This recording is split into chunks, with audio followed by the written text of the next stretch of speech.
Yes.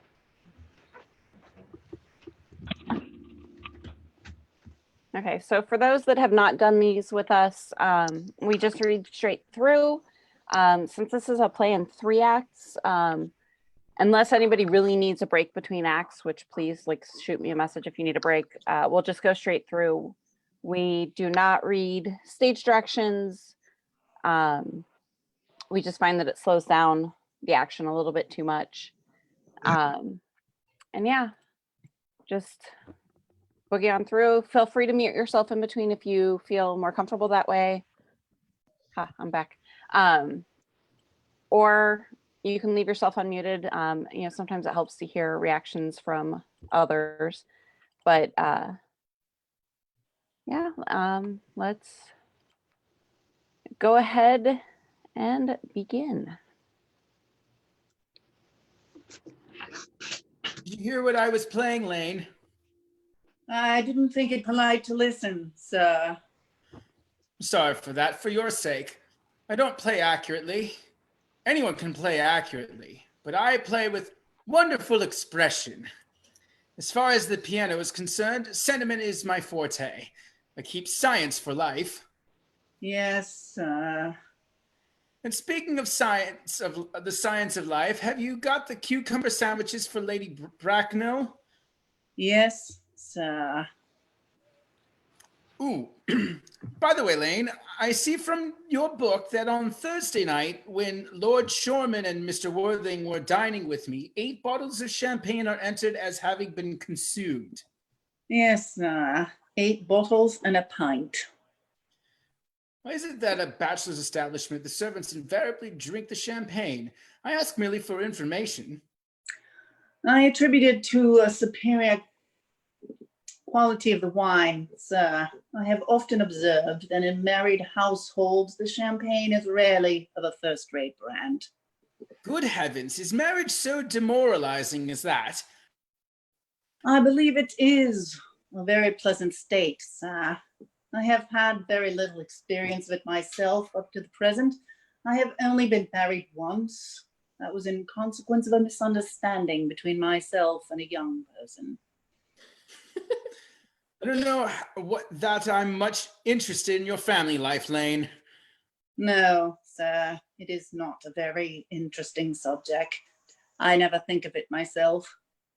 Very natural, I'm sure. That will do, Lane, thank you. Thank you, sir. Lane's views on marriage seem somewhat lax. Really, if the lower orders don't set us a good example, what on earth is the use of them? They seem as a class to have absolutely no sense of moral responsibility. Mr. Ernest Worthing. How are you, my dearest Ernest? What brings you up to town? Oh, pleasure, pleasure. What else should bring one anywhere? Eating as usual, I see, Algie. I believe it is customary in good society to take some slight refreshment at 5 o'clock. Where have you been since last Thursday? In the country. What on earth do you do there? When one is in town, one amuses oneself. When one is in the country, one amuses other people. It is excessively boring. And who are the people you amuse? Oh, neighbors.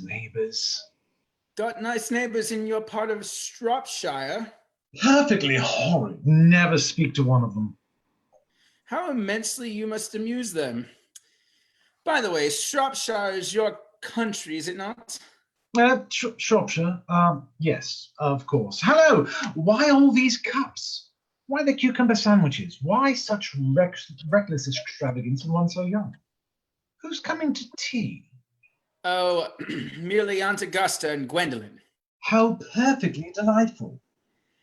Yes, that is all very well, but I'm afraid Aunt Augusta won't quite approve of your being here. May I ask why? My dear fellow, the way you flirt with Gwendolen is perfectly disgraceful. It is almost as bad as the way Gwendolen flirts with you. Well, I am in love with Gwendolen. I have come up to town expressly to propose to her. I thought you'd come up for pleasure. I call that business. How utterly unromantic you are. really don't see anything romantic in proposing. It is very romantic to be in love, but there is nothing romantic about definite proposal. Why, one may be accepted, one usually is, I believe, then the excitement is all over. The very essence of romance is uncertainty. If I ever get married, I'll certainly try to forget that fact. I have no doubt of that, dear Algie. The divorce court was specially invented for people whose memories are so curiously constituted. Oh, there is no use speculating on the subject. Divorces are made in heaven. Please don't touch the cucumber sandwiches. They are ordered specifically for Aunt Augusta. You've been eating them all the time. That is quite a different matter. She is my aunt. Have some bread and butter. The bread and butter is for Gwendolen. Gwendolen is devoted to bread and butter. And very good bread and butter it is, too. Well, my dear fellow, you need not eat as if you were going to eat at all. You behave as if you were married to her already. You are not married to her already, and I don't think you'll ever will be. Why on earth do you say that? Well, in the first place, girls never marry the men they flirt with. Girls don't think it right. Oh, that is nonsense. Isn't it? It is a great truth. It accounts for the extraordinary number of bachelors that one sees all over the place. In the second place, I don't give my consent. Your consent? My dear fellow, Gwendolen is my first cousin, and before I allow you to marry her, you will have to clear up the whole question of Cecily. Cecily? What on earth do you mean? What do you mean, Algie, by Cecily? I don't know anyone by the name of Cecily. Bring me that cigarette case Mr. Worthing left in the smoking room the last time he dined here. You are so handsome. Yes, sir. Do you mean to say you've had my cigarette case all this time? I wish to goodness you would let me know. I've been writing frantic letters to Scotland Yard about it. You're allowed. Offering a large reward. Well, I wish you would offer one. I happen to be more than usually hard up. There's no good offering a reward now that the thing is found. I think that is rather mean of you, Ernest, I must say. However, it makes no matter. For now that I look at the inscription inside, I find the thing isn't yours after all. Of course it's mine. You've seen me with it 100 times, and you have no right whatsoever to read what is written inside. It is a very ungentlemanly thing to read a private cigarette case. Oh, it is absurd to have a hard and fast rule about what one should read and what one shouldn't. More than half of modern culture depends on what one shouldn't read. I'm quite aware of the fact, and I don't propose to discuss modern culture. It isn't the sort of thing one should talk of in private. I simply want my cigarette case back. Yes, but this isn't your cigarette case. This cigarette case is a present from someone of the name of Cecily, and you said you didn't know anyone of that name. Well, if you want to know, Cecily happens to be my aunt. Your aunt? Yes, charming old lady she is too. Lives at Tunbridge Wells. Just give it back to me, Algie. But why does she call herself Little Cecily if she is your aunt and lives at Tunbridge Wells? From Little Cecily with her fondest love. My dear fellow, what on earth is there in that? Some aunts are tall, some aunts are not tall. And that is a matter that surely an aunt may be allowed to decide for herself. You seem to think that every aunt should be like your aunt. That is absurd. For heaven's sake, give me back my cigarette case. Yes, but why does your aunt call you her uncle? From little Cecily with her fondest love to her dear Uncle Jack. There is no objection, I admit, to an aunt being a small aunt. But when an aunt, no matter what her size may be, should call her own nephew her uncle, I can't quite make out. Besides, your name isn't Jack at all. It is Ernest. It isn't Ernest, it's Jack. You have always told me it was Ernest. I have introduced you to everyone as Ernest. Your answer to the name Ernest, you look as if your name was Ernest. You are the most earnest-looking person I ever saw in my life. In fact, it is perfectly absurd. You're saying that your name isn't Ernest.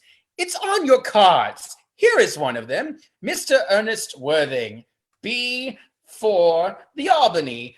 Keep it as proof that your name is Ernest if ever your attempt to deny it to me, or Gwendolen, or to anyone else. Well, my name is Ernest in town and Jack in the country, and the cigarette case was given to me in the country. Yes, but that does not account for the fact that your small aunt Cecily, who lives at Tunbridge Wells, calls you her dear uncle. Come, old boy. You'd had much better to have the thing out at once. My dear Algie, you talk exactly as if you were a dentist. It's very vulgar to talk like a dentist when one isn't a dentist. It produces a false impression. Well, that is exactly what dentists always do. Now, go on. Tell me the whole thing. I may mention that I have always suspected you of being a confirmed and secret Bunburyist, and I am quite sure of it now. Bunburyist? What on earth do you mean a Bunburyist? I'll reveal you the meaning of that incomparable expression as soon as you are kind enough to inform me why you are Ernest in town and Jack in the country. Well, produce my cigarette case first. Here it is. Now produce your explanation and pray make it improbable. My dear fellow, there's nothing improbable about my explanation at all. In fact, it's perfectly ordinary. Old Mr. Thomas Cardew, who adopted me when I was a little boy, made me in his will guardian to his granddaughter, Miss Cecily Cardew. Cecily, who addresses me as her uncle from motives of respect that you could not possibly appreciate, lives at my place in the country, under the charge of her admirable governess, Miss Prism. Where is that place in the country, by the way? It is nothing to you, dear boy. You're not going to be invited. I may tell you candidly that the place is not in Shropshire. I suspect that, my dear fellow. I've Burnburied all over Shropshire on 2 separate occasions. Now go on. Why are you Ernest in town and Jack in the country? My dear Algie, I don't know whether you'll be able to understand my real motives. You're hardly serious enough. When one is placed in the position of guardian, one has to adopt a very high moral tone on all subjects. It's one's duty to do so, and as a high moral tone can hardly be said to use very much to either one's health or one's happiness. In order to get up to town, I've always pretended to have a younger brother of the name of Ernest, who lives in Albany and gets into the most dreadful scrapes. That, my dear Algie, is the whole truth, pure and simple. The truth is rarely pure and never simple. Modern life would be very tedious if it were either, and modern literature a complete impossibility. That wouldn't be at all a bad thing. Literary criticism is not your forte, my dear fellow. Don't try it. You should leave that to people who haven't been at university. They do it so well in the daily papers. What you really are is a Bunburyist. I was quite right in saying you were a Bunburyist. You are one of the most advanced Bunburyists I know. What on earth do you mean? You have invented a very useful younger brother called Ernest in order that you may be able to come up to town as often as you like. I have invented an invaluable permanent invalid called Bunbury in order that I may be able to go down to the country whenever I choose. Bunbury is perfectly invaluable. If it wasn't for Bunbury's extraordinary bad health, for instance, I wouldn't be able to dine with you at Willis's tonight, for I've been really engaged to Aunt Augusta for more than a week. I haven't asked you to dine with me anywhere tonight. I know. You are absurdly careless about sending out invitations. It is very foolish of you. Nothing annoys people so much as not receiving invitations. You had better dine with your Aunt Augusta.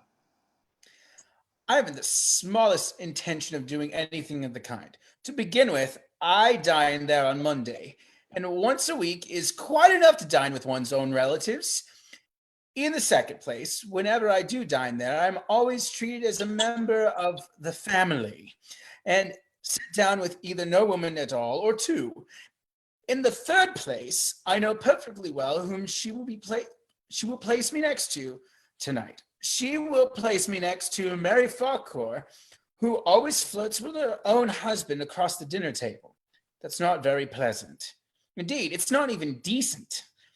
And the sort of thing is enormously on the increase. The amount of women in London who flirt with their own husbands is perfectly scandalous. It looks so bad. It is simply washing one's own clean linen in public. Besides, now that I know that you to be a confirmed Burnburyist, I naturally want to talk to you about Burnburying. I want to tell you the rules. I'm not a Bunburyist at all. If Gwendolen accepts me, I'm going to kill my brother. Indeed, I think I'll kill him in any case. Cecily is a little too much interested in him. It's just rather a bore.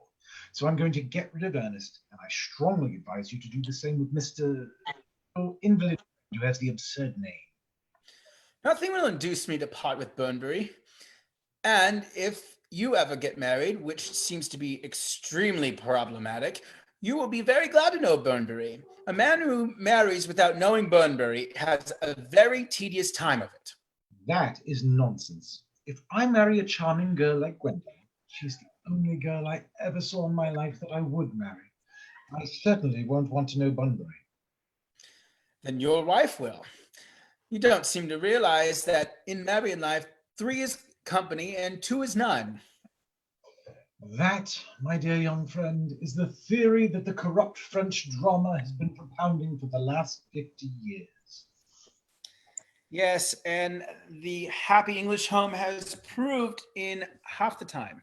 For heaven's sake, don't try to be cynical. It's perfectly easy to be cynical. My dear fellow, it isn't easy to be anything nowadays. There is such a lot of beastly competition about. Ah, that must be on Augusta. Only relatives or creditors have ever ring that Wagnerian manner. Now, if I get her out of the way for 10 minutes so that you can have the opportunity for proposing to Gwendolen, may I dine with you tonight at Willis's? I suppose so, if you want to. Yes, but you must be serious about it. I hate people who are not serious about meals. It shows it is so shallow of them. Lady Bracknell and Miss Fairfax. Good afternoon, dear Algernon. I hope you are behaving very well. I'm feeling very well, Aunt Augusta. That's not quite the same thing. In fact, the two things rarely go together. Dear me, you are smart. I am always smart, am I not, Mr. Worthington? You're quite perfect, Miss Fairfax. Oh, I hope I'm not that. It would leave no room for development, and I intend to develop in many directions. I'm sorry if we are a little late, Algernon, but I was obliged to call on dear Lady Harbury. I hadn't been there since her poor husband's death. I never saw a woman so altered. She looks quite 20 years younger. And now I'll have a cup of tea and one of those nice cucumber sandwiches you promised me. Certainly, Aunt Augusta. Won't you come and sit here, Gwendolen? Thanks, Mamma. I'm quite comfortable where I am. Good heavens, Lane. Why are there no cucumber sandwiches? I ordered them specially. There were no cucumbers in the market this morning, sir. I went down twice. No cucumbers? No, sir. Not even for ready money. That will do, Lane, thank you. Thank you, sir. I'm greatly distressed, Aunt Augusta, about there being no cucumbers, not even for ready money. It really makes no matter, Algernon. I had some crumpets with Lady Harbury, who seems to me to be living entirely for pleasure now. I hear her hair has turned quite gold from grief. It certainly has changed its color. From what cause, I, of course, cannot say. Thank you. I've quite a treat for you tonight, Algernon. I'm going to send you down with Mary Farquhar. She is such a nice woman, and so attentive to her husband. It's delightful to watch them. I'm afraid, Aunt Augusta, I shall have to give up the pleasure of dining with you tonight after all. I hope not, Algernon. It would put my table completely out. Your uncle would have to dine upstairs. Fortunately, he's accustomed to that. It is a great bore, and I need hardly say a terrible disappointment to me, but the fact is that I have just had a telegram to say that my poor friend Burnbury is very ill again. They seem to think I should be with him. It is very strange. This Mr. Burnbury seems to suffer from curiously bad health. Yes, poor Burnbury is a dreadful invalid. Oh, I must say, Algernon, that I think it is high time that Mr. Burnbury made up his mind whether he was going to live or die. This shilly-shallying with the question is absurd, nor do I in any way approve of the modern sympathy with invalids. I consider it morbid. Illness of any kind is hardly a thing to be encouraged in others. Health is the primary duty of life. I am always telling that to your poor uncle, but he never seems to take much notice as far as improvement in his ailment goes. I should be much obliged if you would ask Mr. Burnbury from me to be kind enough not to have a relapse on Saturday, for I rely on you to arrange my music for me. It is my last reception, and one wants something that will encourage conversation, particularly at the end of the season when everyone has practically said whatever they had to say, which, in most cases, was probably not much. I'll speak to Burnbury on Augusta, if he is still conscious. And I think I can promise you he'll be all right by Saturday. Of course, the music is a great difficulty. You see, if one plays good music, people don't listen. And if one plays bad music, people don't talk. But I'll run over the program I've drawn out if you will kindly come into the next room for a moment. Thank you, Algernon. It is very thoughtful of you. I'm sure the program will be delightful after a few exportations. French songs I cannot possibly allow. People always think that they are improper, and either look shocked, which is vulgar, or laugh, which is worse. But German sounds a thoroughly respectable language, and indeed I believe it is so. Gwendolen, you will accompany me. Certainly, Mamma. Charming day it has been, Miss Fairfax. Pray don't talk to me about the weather, Mr. Worthington. Whenever people talk to me about the weather, I always feel quite certain that they mean something else, and that makes me nervous. I do mean something else. I thought so. In fact, I am never wrong. And I would like to be allowed to take advantage of Lady Bracknell's temporary absence. I would certainly advise you do so. Mamma has a way of coming back suddenly into a room that I have often had to speak to her about. Miss Fairfax, ever since I met you, admired you, any girl I've ever met since I met you. Yes, I am quite well aware of the fact, and I often wish that in public, at any rate, you had been more demonstrative. For me, you have always had an irresistible fascination. Even before I met you, I was far from indifferent from you. We live, as I hope you know, Mr. Worthington, in an age of ideals. The fact is constantly mentioned in the more expensive monthly magazines, and it has reached the provincial pulpits. I am told, and my ideal has always been to love someone of the name of Ernest. There is something in that name that inspires absolute confidence. The moment Algernon first mentioned to me that he had a friend called Ernest, I knew I was destined to love you. You really love me, Gwendolen. Passionately. Darling, you don't know how happy you've made me. My own Ernest. But you don't really mean to say that you couldn't love me if your name wasn't Ernest. Oh, but your name is Ernest. Yes, I know it. But supposing it was something else, do you mean to say you couldn't love me then? Ah, that is clearly a metaphysical speculation, and like most metaphysical speculations, has very little reference at all to the actual facts of real life as we know them. Personally, darling, to speak quite candidly, I don't much care about the name of Ernest. I don't think the name suits me at all. It suits you perfectly. It's a divine name. It has a music of its own. It produces vibrations. Well, really, Gwendolen, I must say that I think there are much nicer names. I think Jack, for instance, a charming. Jack. No, there is very little music in the name of Jack, if any at all, indeed. It does not thrill. It produces absolutely no vibrations. I have known several Jacks, and they all, without exception, were more than usually plain. Besides, Jack is notorious domesticity for John. I pity any woman who is married to a man called John. She would probably never be allowed to know the entrancing pleasures of a single moment's solitude. The only real safe name is Ernest. Gwendolen, I must get christened at once. I mean, we must get married at once. There's no time to be lost. Married, Mr. Worthington? Well, surely. You know that I love you, and you led me to believe, Miss Fairfax, that you were not absolutely. I adore you, but you haven't proposed to me yet. Nothing has been said at all about marriage. The subject has not even been touched on. Well, may I propose now? I think it would be an admirable opportunity. And to spare you any possible disappointment, Mr. Worthington, I think it only fair to tell you quite frankly beforehand that I am fully determined to accept you. Gwendolen. Yes, Mr. Worthington? What have you to say to me? You know what I've got to say to you.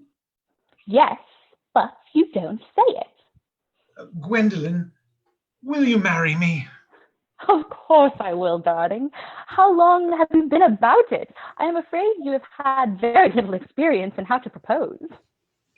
My own one. I have never loved anyone in the world but you. Oh, yes, but men often propose for practice. I know my brother Gerald does. All my girlfriends tell me so. What wonderfully blue eyes you have, Ernest. They are quite, quite blue. I hope you will always look at me just like that, especially when there are other people present. Mr. Worthing, rise, sir, from this semi-recumbent posture. It is most indecorous. Mamma, I must beg you to retire. This is no place for you. Besides, Mr. Worthington was not quite finished yet. Finished what, may I ask? I am engaged to Mr. Worthington, Mamma. Pardon me, you are not engaged to anyone. When you do become engaged to someone, I or your father, should his health permit him, will inform you of the fact. An engagement should come on a young girl as a surprise, pleasant or unpleasant as the case may be. It is hardly a matter that she could be allowed to arrange for herself. And now I have a few questions to put to you, Mr. Worthing. While I am making these inquiries, you, Gwendolen, will wait for me below in the carriage. Mamma! In the carriage, Gwendolen. Gwendolen, the carriage. Yes, ma'am. You can take a seat, Mr. Worthing. Thank you, Lady Bracknell. I prefer standing. I feel bound to tell you that you are not down on my list of eligible young men, although I have the same list as the dear Duchess of Bolton has. We work together, in fact. However, I am quite ready to enter your name should your answers be what a really affectionate mother requires. Do you smoke? Well, yes, I must admit I smoke. I'm glad to hear it. A man should always have an occupation of some kind. There are far too many idle men in London as it is. How old are you? 29. A very good age to be married at. I have always been of the opinion that a man who desires to get married should know either everything or nothing. Which do you know? I know nothing, Lady Bracknell. I'm pleased to hear it. I do not approve of anything that tampers with natural ignorance. Ignorance is like a delicate, exotic fruit. Touch it and the bloom is gone. The whole theory of modern education is radically unsound. Fortunately, in England at any rate, education produces no effect whatsoever. If it did, it would prove a serious danger to the upper classes and probably lead to acts of violence in Grosvenor Square. What is your income? Between 7,000 and 8,000 a year. In land or in investments? Investments chiefly. Satisfactory.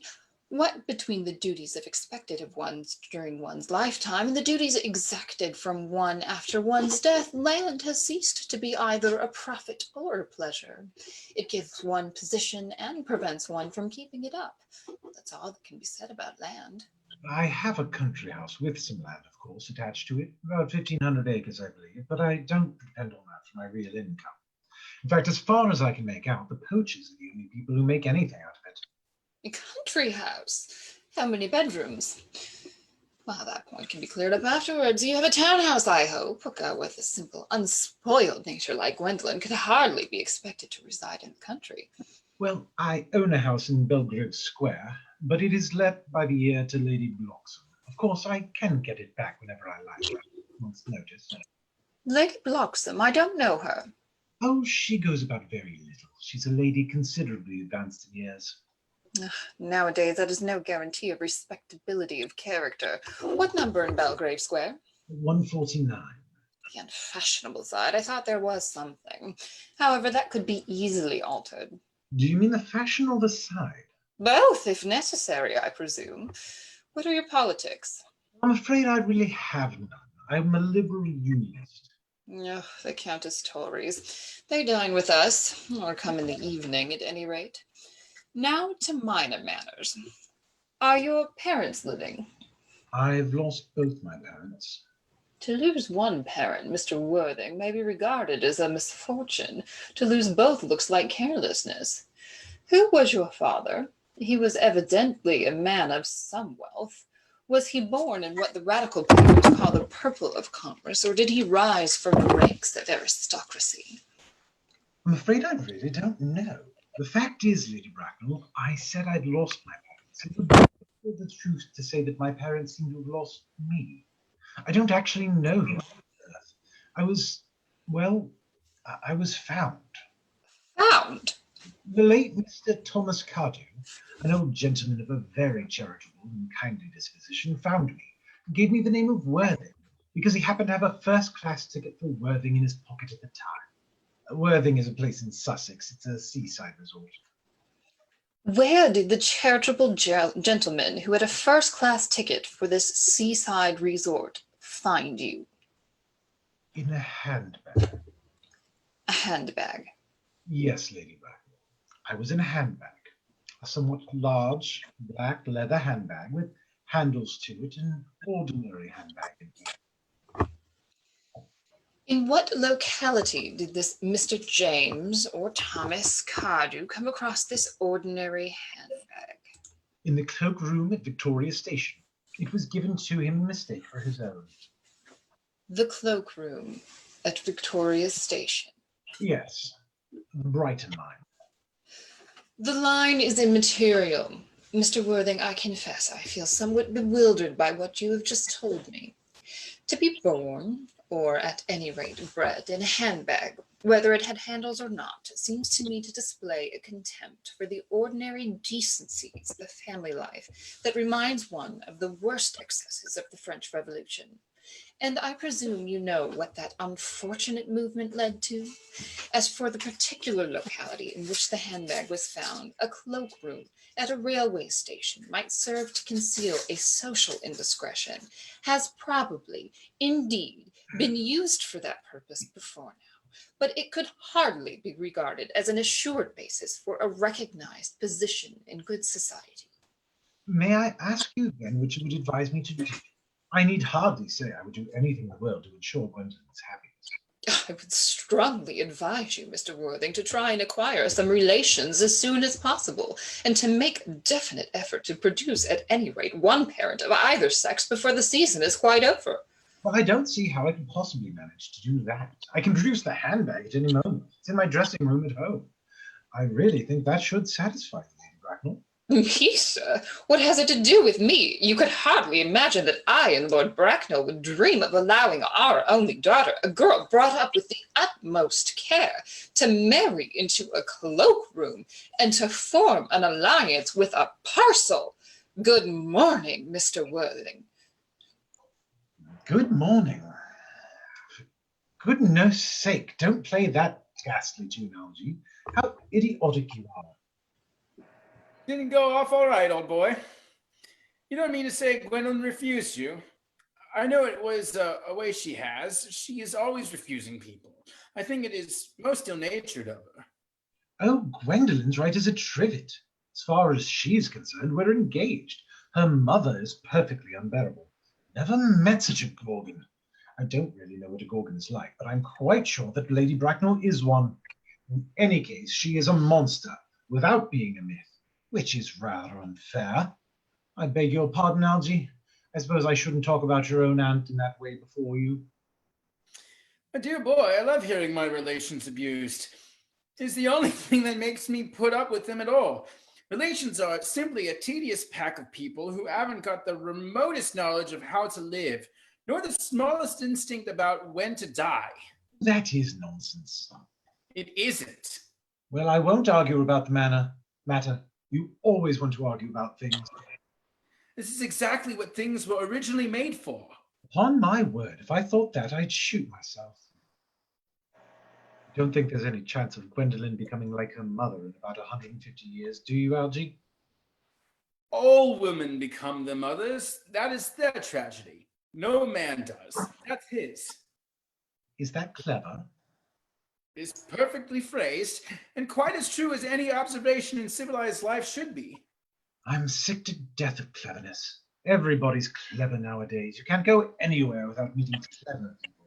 The thing has become an absolute public nuisance. I wish to goodness we had fools left. We have. I should extremely like to meet them. What do they talk about? The fools? Oh, about clever people, of course. What fools? By the way, did you tell Gwendolen the truth about your being Ernest in town and Jack in the country? My dear fellow, the truth isn't quite the sort of thing one tells to a nice, sweet, refined girl. What extraordinary ideas you have about the way to behave to a woman. The only way to behave to a woman is to make love to her if she's pretty, and to someone else if she's plain. No, that is nonsense. What about your brother? What about the profligate Ernest? Oh, before the end of the week, I shall have got rid of him. I'll say he died in Paris of apoplexy. Lots of people die of apoplexy quite suddenly, don't they? Yes, but it's hereditary, my dear fellow. It's a sort of thing that runs in families. You had better say a severe chill. You're sure a severe chill isn't hereditary? Anything of that kind? Of course it isn't. Very well then. My poor brother Ernest be carried off suddenly in Paris by a severe chill. That gets rid of him. But I thought you said that Miss Carter was a little too much interested in your poor brother Ernest. Wouldn't she feel his loss a good deal? No, that's all right. Cecily's not a silly romantic girl, I'm glad to say. She's got a capital appetite, goes long walks, and pays no attention at all to her lessons. I'd rather like to see Cecily. I'll take very good care you never do. She's excessively pretty, and she is only just 18. Have you told Gwendolen yet that you had an excessively pretty ward who is only just 18? Ah, one doesn't just blurt these things out to people. Cecily and Gwendolen are perfectly certain to be extremely great friends. I'll bet you anything like that half an hour after they've met, they'll be calling each other sister. Women only do that when they have called each other a lot of other things first. Now, my dear boy, if we want to get a table at Willis's, we really must go and dress. Do you know, it's nearly 7. Ah, it's always nearly 7. Well, I'm hungry. I never knew you when you weren't. What shall we do after dinner? Go to the theater? Oh, no, I loathe listening. Well, let us go to the club. Oh, no, I loathe talk. I hate talking. Well, we might trot round to the Empire at 10. Oh, no, I can't bear looking at things. It's so silly. Well, what shall we do? Nothing. It's awfully hard work doing nothing. However, I don't mind hard work where there is no definite object of any kind. Miss Fairfax. Gwendolen, upon my word.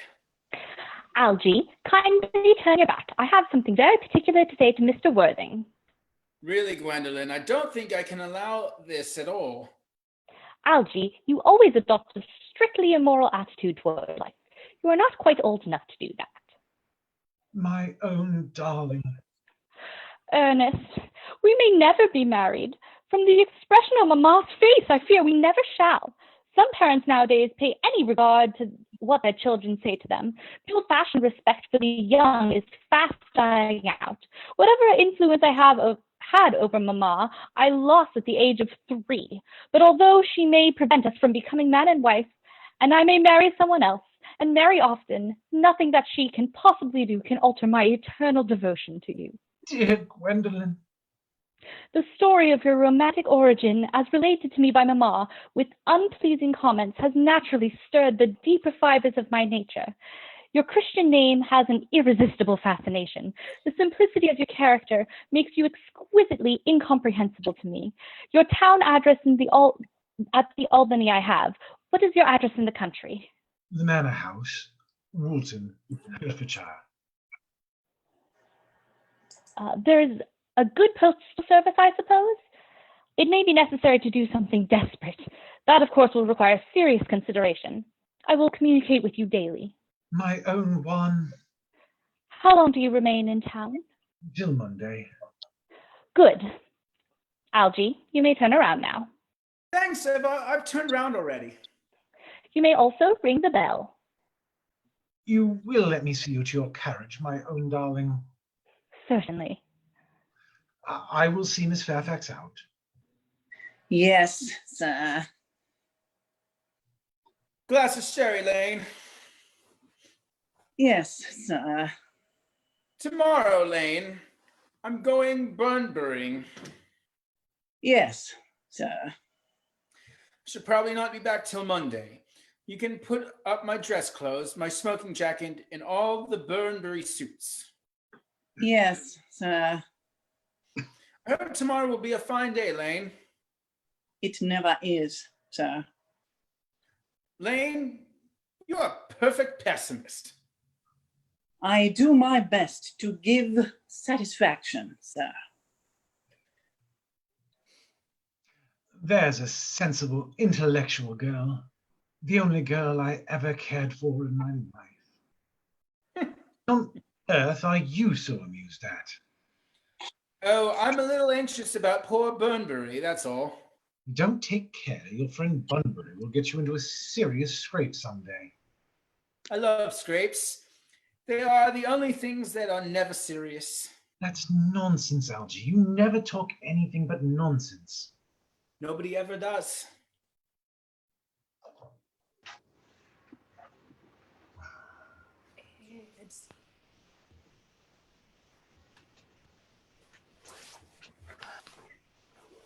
Act 2. Yep. Cecily, surely such a utilitarian occupation as the watering of flowers is rather Moulton's duty than yours, especially at the moment when intellectual pleasures await you. Your German grammar is on the table. Pray open it at page 15. We will repeat yesterday's lesson. But I don't like German. It isn't all a becoming language. I know perfectly well that I look quite plain after my German lessons. Child, you know how anxious your guardian is that you should improve yourself in every way. He laid particular stress on your German as he was leaving for town yesterday. Indeed, he always lays stress on your German when he is leaving for town. Dear Uncle Jack is so very serious. Sometimes he is so serious, I think he cannot be quite well. Your guardian enjoys the best of health, and his gravity of demeanor is especially to be commended in one so comparatively young as he is. I know no one who has a higher sense of duty and responsibility. I suppose that is why he often looks like a little bored when we 3 are together. Cecily, I am surprised at you. Mr. Worthing has many troubles in his life. Idle merriment and triviality would be out of place in his conversation. You must remember his constant anxiety about that unfortunate young man, his brother. I wish Uncle Jack would allow the unfortunate young man, his brother, to come down here sometimes. We might have a good influence over him, Miss Prism. I am sure you certainly would. You know, German and geology and things of that kind of influence a man very much. I do not think that even I could produce any effect on a character that, according to his own brother's admission, is irretrievably weak and vacillating. Indeed, I am not sure that I would desire to reclaim him. I am not in favor of this modern mania for turning bad people into good people at a moment's notice. As a man sows, so let him reap. You must put away your diary, Cecily. I really don't see why you should keep a diary at all. I keep a diary in order to enter the wonderful secrets of my life. If I didn't write them down, I should probably forget all about them. Memory, my dear Cecily, is the diary that we all carry about with us. Yes, but it is usually chronicles the things that never happened and couldn't possibly have happened. I believe that memory is responsible for nearly all the 3-volume novels that Modi sends you. Do not speak slightly of the 3-volume novel, Cecily. I wrote one myself in earlier days. Did you really, Miss Prism? How wonderfully clever you are. I hope it did not end happily. I don't like novels that end happily. They depress me so much. The good and happily and the bad unhappily. That is what fiction means. I suppose so, but it just seems very unfair. And was your novel ever published? Alas, no. The manuscript, unfortunately, was abandoned. I use the word in the sense of lost or mislaid. To your work, child, these speculations are profitless. But I see dear Chasuble coming up through the garden. Dr. Chasuble? Oh, this is indeed a pleasure. And how are we this morning? Miss Prism, you are, I trust, well. Miss Prism has been complaining of a slight headache. I think it would do her so much good to have a short stroll with you in the park, Dr. Chasuble. Cecily, I've not mentioned anything about a headache. No, dear Miss Prism, I know that, but I instinctively that you had a headache. Indeed, I was thinking about that and not about my German lesson when the rector came in. I hope, Cecily, you are not inattentive. Oh, I am afraid I am. That is strange. Were I fortunate enough to be Miss Prism's pupil, I would hang upon her lips. I spoke metaphorically. My metaphor was drawn from bees. Mr. Worthing, I suppose, has not returned from town yet. We do not expect him till Monday afternoon. Ah, yes. He usually likes to spend his Sunday in London. He is not one of those whose sole aim is enjoyment, as, by all accounts, that unfortunate young man his brother seems to be. But I must not disturb Egeria and her pupil any longer. Egeria? My name is Letitia, Doctor. A classical allusion, merely, drawn from the pagan authors. I shall see you both, no doubt, at Evensong. I think, dear Doctor, I will have a stroll with you. I find I have a headache after all, and a walk might do it good. With pleasure, Miss Prism, with pleasure. We might go as far as the schools and back. That would be delightful. Cecily, will you read your political economy in my absence? The chapter on the fall of the rupee you may omit. It is somewhat too sensational. Even these metallic problems have their melodramatic side. Horrid political economy, horrid geography, horrid German. Mr. Ernest Worthing has just driven over from the station. He has brought his luggage with him.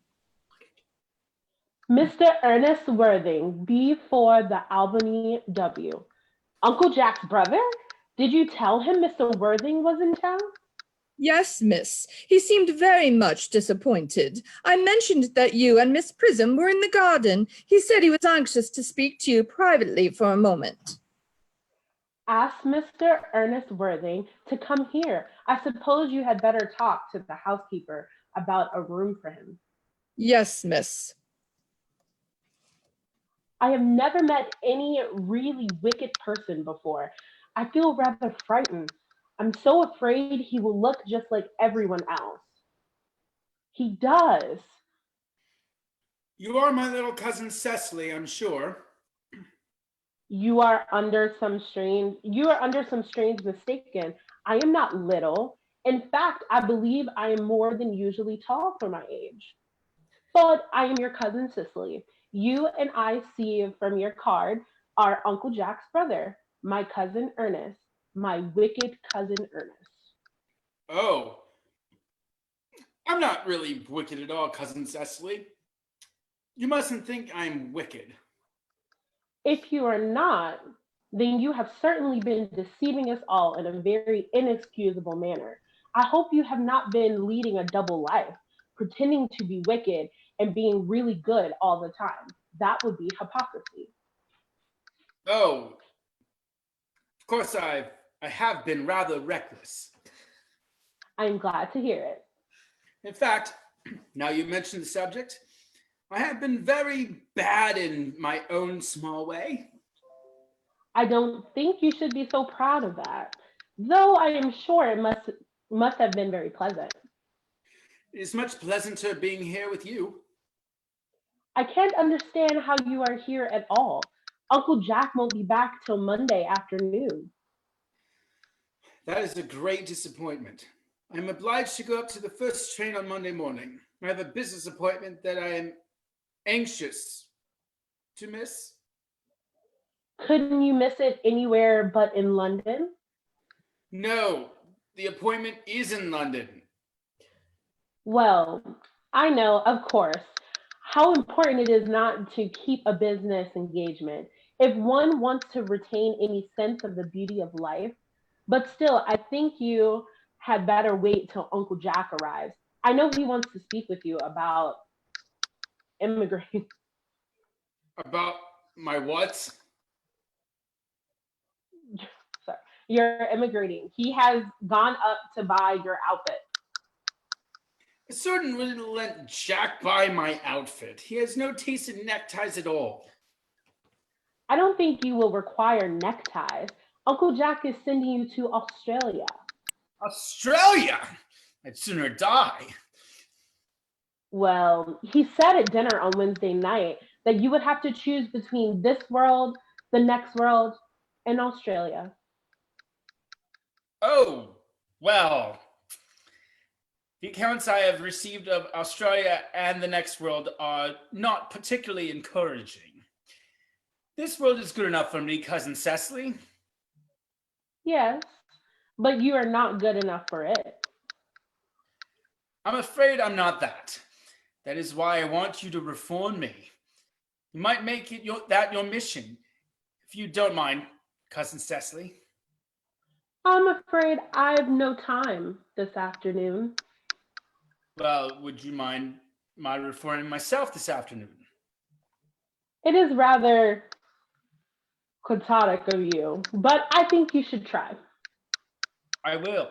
I feel better already. You are looking a little worse. That is because I am hungry. How thoughtless of me. I should have remembered that when one is going to lead an entire new life, one requires regular and wholesome meals. Won't you come in? Thank you. Might I have a buttonhole first?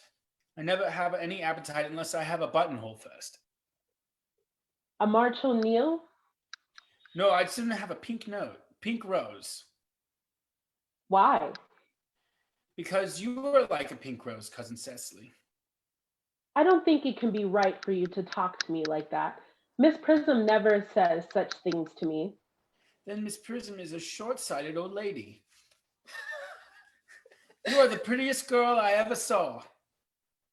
Miss Prism says that all good looks are a snare. They are a snare that every sensible man would like to be caught in.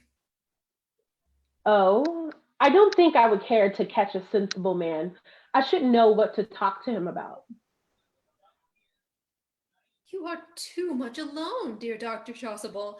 You should get married. A misanthrope I can understand, a womanthrope never. Believe me, I do not deserve so neologistic a phrase. The precept as well as the practice of the primitive church was distinctly against matrimony. That is obviously the reason why the primitive church has not lasted up to the present day. You do not seem to realize, dear doctor, that by persistently remaining single, a man converts himself into a permanent public temptation. Men should be more careful. This very celibacy leads weaker vessels astray. But is a man not equally attractive when married? No, a married man is ever no married man is ever attractive except to his wife. And often I've been told, not even to her. That depends on the intellectual sympathies of the woman. Maturity can always be depended on. Ripeness can be trusted. Young women are green. Oh, I spoke horticulturally. My metaphor was driven from fruits. But where is Cecily? Perhaps she followed us to the schools. Mr. Worthing! Mr. Worthing? It is indeed a surprise. We did not look for you till Monday afternoon. I have returned sooner than I expected. Dr. Chasuble, I hope you're well. Dear Mr. Worthing, I trust this garb of woe does not betoken some terrible calamity. My brother. More shameful depths of extravagance? Still leading his life of pleasure? Dead. Your brother Ernest dead? Quite dead.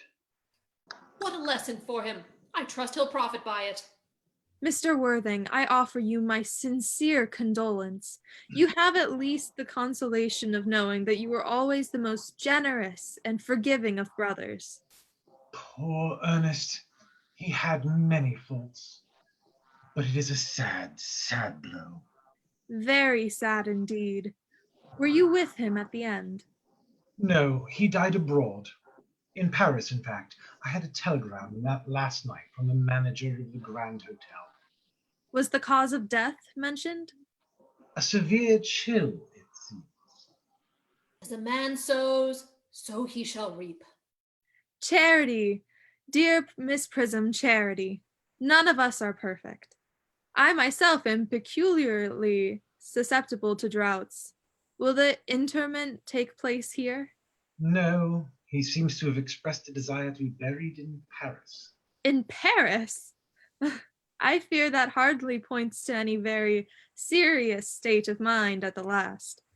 You would no doubt wish me to make some slight allusion to this tragic domestic affliction next Sunday. My sermon on the meaning of the manna in the wilderness can be adapted to almost any occasion, joyful or, as in the present case, distressing. I have preached it at harvest celebrations, christenings, confirmations, on days of humiliation and festival days. The last time I delivered it was at the cathedral, as a charity sermon on behalf of the Society of the Prevention of Discontent among the upper orders. The bishop who was present was much struck by some of the analogies I drew. Ah, that reminds me. You mentioned christenings, I think, Dr. Chasuble. I suppose you know how to christen all right? I mean, of course, you're continually christening, aren't you? It is, I regret to say, one of the rector's most constant duties in this parish. I have often spoken to the poorer classes on the subject, but they don't seem to know what thrift is.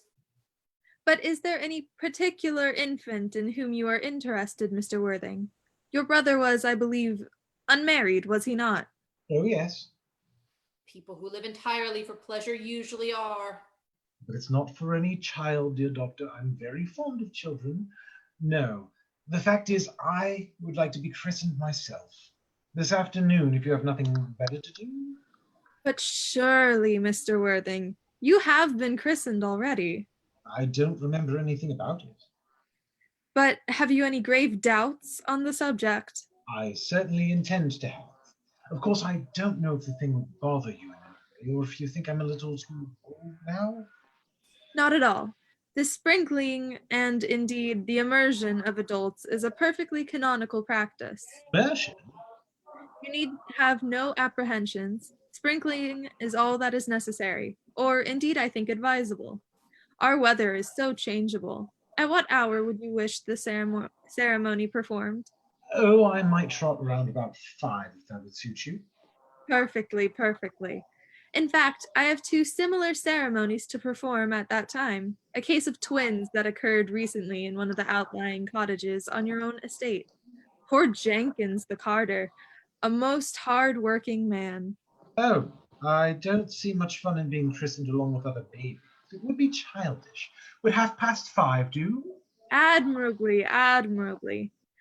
And now, dear Mr. Worthing, I will not intrude any longer into a house of sorrow. I would merely beg you not to be too much bowed down by grief. What seem to us bitter trials are often blessings in disguise. Seems to me a blessing of an extremely obvious kind. Uncle Jack! Oh, I am pleased to see you back. But what horrid clothes you have got on. Do go and change them.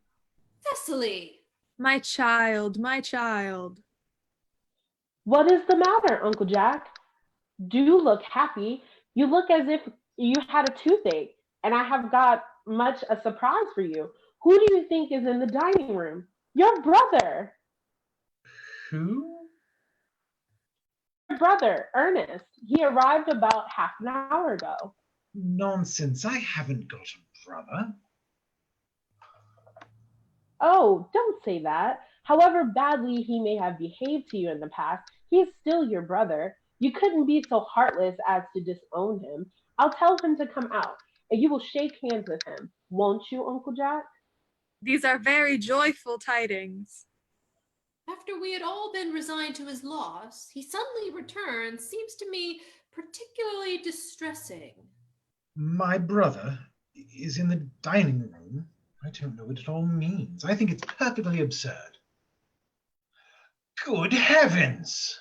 Brother John, I have come down from town to tell you that I am very sorry for all the trouble I've given you, and that I intend to lead a better life in the future.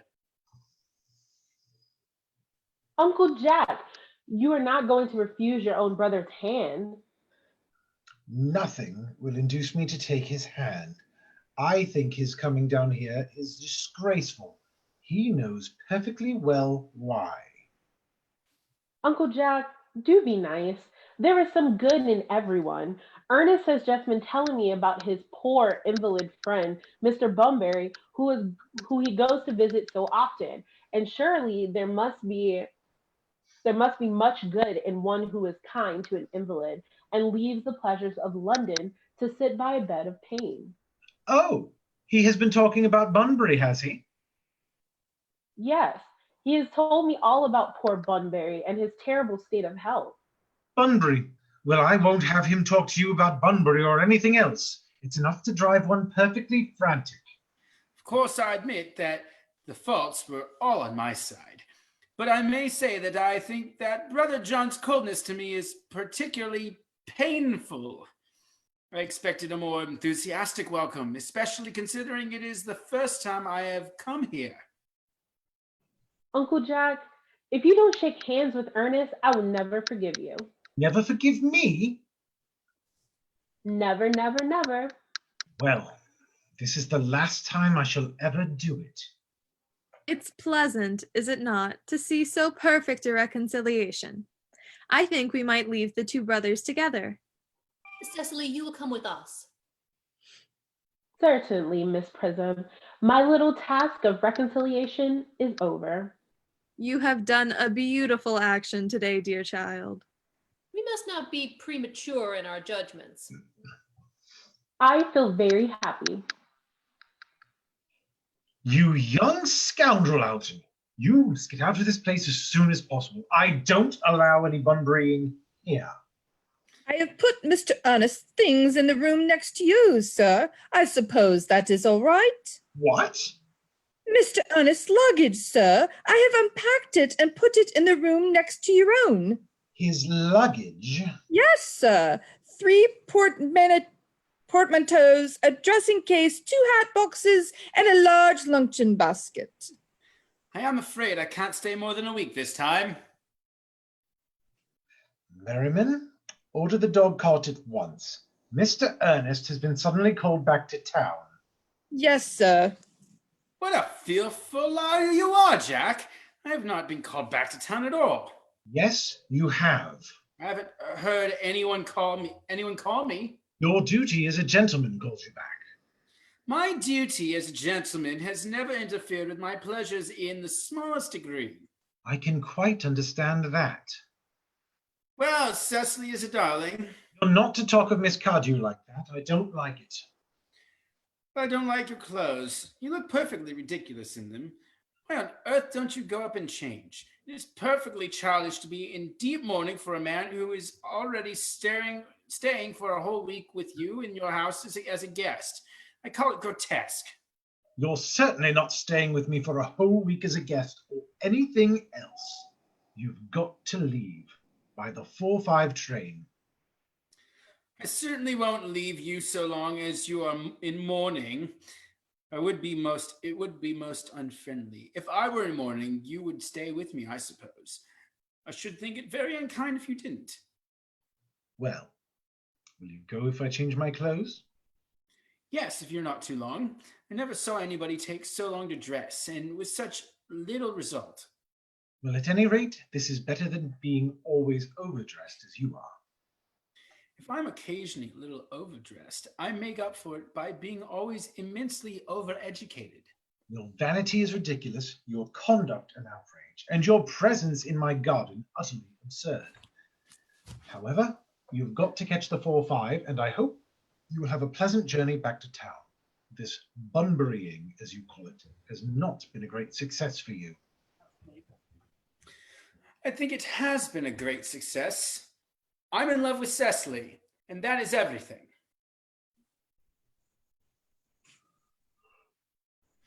But I must see her before I go and make arrangements for another Bunbury. Ah, there she is.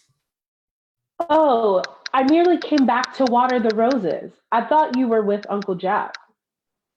He's gone to order the dog cart for me.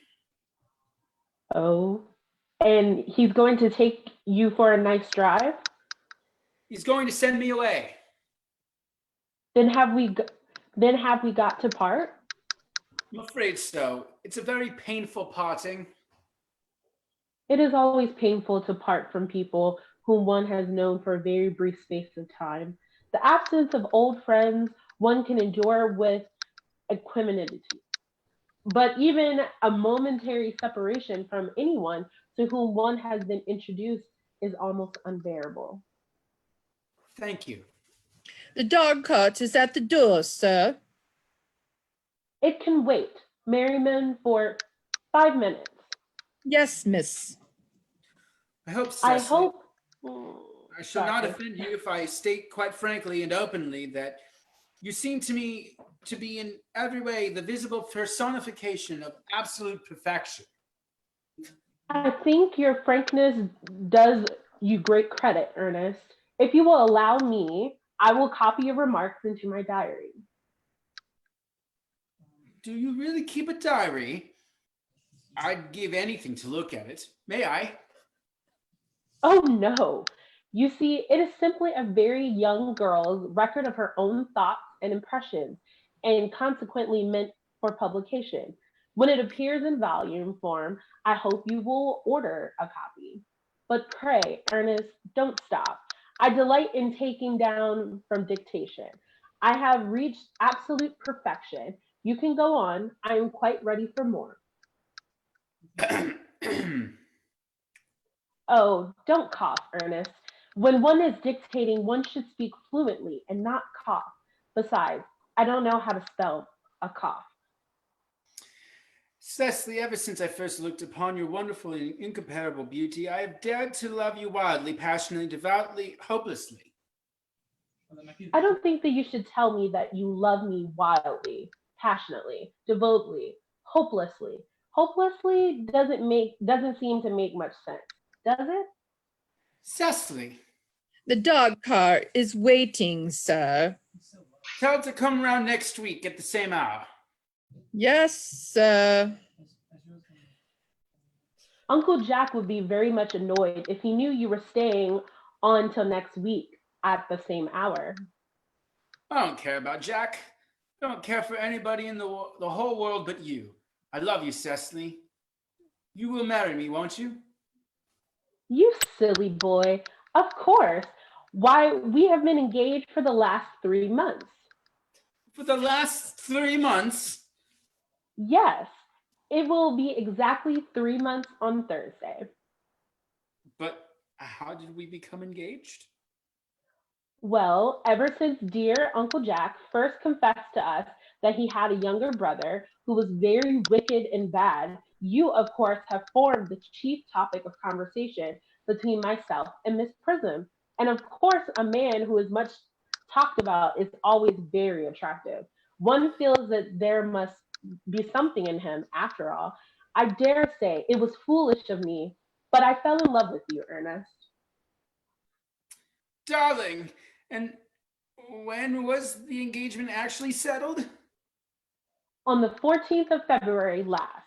Worn out by your entire ignorance of my existence, I determined to end the matter one way or the other. And after a long struggle with myself, I accepted you under this dear old tree here. The next day, I bought this little ring in your name and this little bangle with the true lover's knot I promised you always to wear. Did I give you this? It's very pretty, isn't it? Yes, you wonderfully good taste, Ernest. It's the excuse I always given for your leading such a bad life.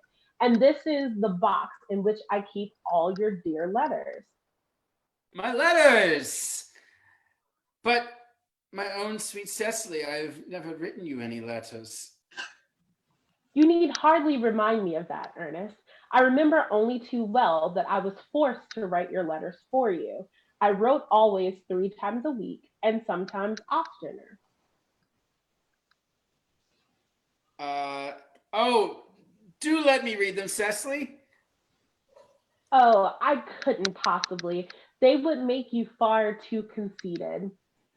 The 3 you wrote after I had broken off the engagement are so beautiful and so badly spelled, and even now I can hardly read them without crying a little. But was our engagement ever broken off? Of course it was, on the 22nd of last March. You can see the entry if you like. Today, I broke off my engagement with Ernest. I feel it is better to do so. The weather still continues charming. But why on earth did you break it off? What had I done? Had I done nothing at all? What had I done? I had done nothing at all. Cecily, I am very much hurt indeed to hear you broke it off, particularly when the weather was so charming. It would hardly have been a really serious engagement if it hadn't been broken off at least once, but I forgave you before the week was out. What a perfect angel you are, Cecily. You dear romantic boy. I hope your hair curls naturally, doesn't it? Yes, darling, with a little help from others. I'm so glad. You'll never break off our engagement again, Cecily? I don't think I could break it off now that I have actually met you. Besides, of course, there is a question of your name. Yes, of course. You must not laugh at me, darling, but it had always been a girlish dream of mine to love someone whose name was Ernest. There is something in that name that seems to inspire absolute confidence. I pity any poor married woman whose husband is not called Ernest. But, my dear child, do you mean to say that you could not love me if I had some other name? But what name? Oh, any name you like. Algernon, for instance. But I don't like the name Algernon. Well, my dear, sweet, loving little darling, I really can't see why you should object to the name Algernon. It is not at all a bad name, and in fact, it is rather aristocratic. half the chaps who get into the bankruptcy court are called Algernon. But seriously, Cecily, if my name was Algie, couldn't you love him? I might respect you, Ernest. I might admire your character, but I fear that I should not be able to give you my undivided attention. Cecily, your rector is here, I suppose, thoroughly experienced in all the practice of all the rites and ceremonials of the church. Oh yes, Dr. Chasuble is the most learned man. He has never written a single book, so you can imagine how much he knows. I must seem at once on the most important on the most important business. Oh? I shan't be away more than half an hour. Considering that we have been engaged since February the 14th, and that I only met you today for the first time, I think it is rather hard that you should leave me for so long a period as half an hour. Couldn't you make it 20 minutes? I'll be back in no time. What an impetuous boy he is. I like his hair so much. I must enter his proposal in my diary. A Miss Fairfax is just called to see Mr. Worthing on very important business, Miss Fairfax states. Isn't Mr. Worthing in his library? Mr. Worthing went over in the direction of the rectory some time ago. Pray ask the lady to come out here. Mr. Worthing is sure to be back soon, and you can bring tea. Yes, miss. Miss Fairfax, I suppose one of the many good elderly women who are associated with Uncle Jack in some of his philanthropic work in London. I don't quite like women who are interested in philanthropic work. I think it is so forward of them. Miss Fairfax. Pray, let me introduce myself to you. My name is Cecily Cardew. Cecily Cardew? What a very sweet name. Something tells me that we are going to be great friends. I like you already more than I can say. My first impressions of people are never wrong. How nice of you to like me so much after we have known each other such a comparatively short time. Pray, sit down. I may call you Cecily, may I not? With pleasure. And you will always call me Gwendolen, won't you? If you wish. Then that is all quite settled, is it not? I hope so. Perhaps this might be a favorable opportunity of my mentioning who I am. My father is Lord Bracknell. You have never heard of Papa, I suppose. I don't think so. Outside the family circle, Papa, I am glad to say, is entirely unknown. I think that quite as it should be. The home seems to me to be the proper sphere for the man. And certainly, once a man begins to neglect his domestic duties, he becomes painfully effeminate, does he not? And I don't like that. It makes men so very attractive. Cecily, Mamma, whose views on education are remarkably strict, has brought me up to be extremely short-sighted. It is part of her system. So do you mind my looking at you through my glasses? Oh, not at all, Gwendolen. I'm very fond of being looked at. You are here on a short visit, I suppose? Oh, no, I live here. Really? Your mother, no doubt, or some female relative of advanced years reside here also? Oh, no, I have no mother, nor, in fact, any relations. Indeed. My dear guardian, with the assistance of Miss Prism, has the task of looking after me. Your guardian? Yes, I am Mr. Worthing's ward. Oh, it is strange he never mentioned to me that he had a ward. How secretive of him. He grows more interesting hourly. I am not sure, however, that the news inspires me with feeling of unmixed delight. I am very fond of you, Cecily. I have liked you ever since I met you. But I am bound to state that now that I know that you are Mr. Worthing's ward, I cannot help expressing a wish that you were, well, just a little older than you seem to be, and not quite so alluring in appearance. In fact, if I may speak candidly, Pray do. I think that whenever one has anything unpleasant to say, one should always be quite candid.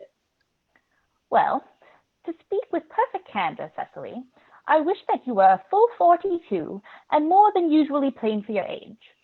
Ernest has a strong, upright nature. He is the very soul of truth and honor. Disloyalty would be as impossible for him as deception. But even men of the noblest possible moral character are extremely susceptible to the influence of the physical charms of others. Modern, no less than ancient history, supplies us with many most painful examples of what I refer to. If it were not so, indeed, history would be quite unreadable. I beg your pardon. Gwendolen, did you say Ernest? Yes. Oh, but it's not Mr. Ernest Worthing who is my guardian. It is his brother, his elder brother. Ernest never mentioned to me that he had a brother. I'm sorry to say that they have not been on good terms for a long time. Ah, that accounts for it. And now that I think of it, I have never heard any man mention his brother. The subject seems distasteful to most men. Cecily, you have lifted a load from my mind. I was growing almost anxious. It would have been terrible if any cloud had come across a friendship like ours, would it not? Of course, you are quite sure that it is not Mr. Ernest Worthing who is your guardian? Quite sure. In fact, I'm going to be his. I beg your pardon? Dearest Gwendolen, there is no reason why I should make a secret of it to you. Our little county newspaper is sure to chronicle the fact next week. Mr. Ernest Worthing and I are engaged to be married. My darling Cecily, I think there must be some slight error. Mr. Ernest Worthing is engaged to me. The announcement will appear in the Morning Post on Saturday at the latest. I'm afraid you must be under some misconception. Ernest proposed to me exactly 10 minutes ago. It is certainly very curious, for he asked me to be his wife yesterday afternoon at 5:30. If you would care to verify the incident, pray do so. I never travel without my diary. One should always have something sensational to read in the train.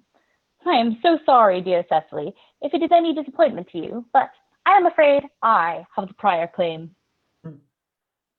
It would distress me more than I can tell you, dear Gwendolen, if it caused you any mental or physical anguish.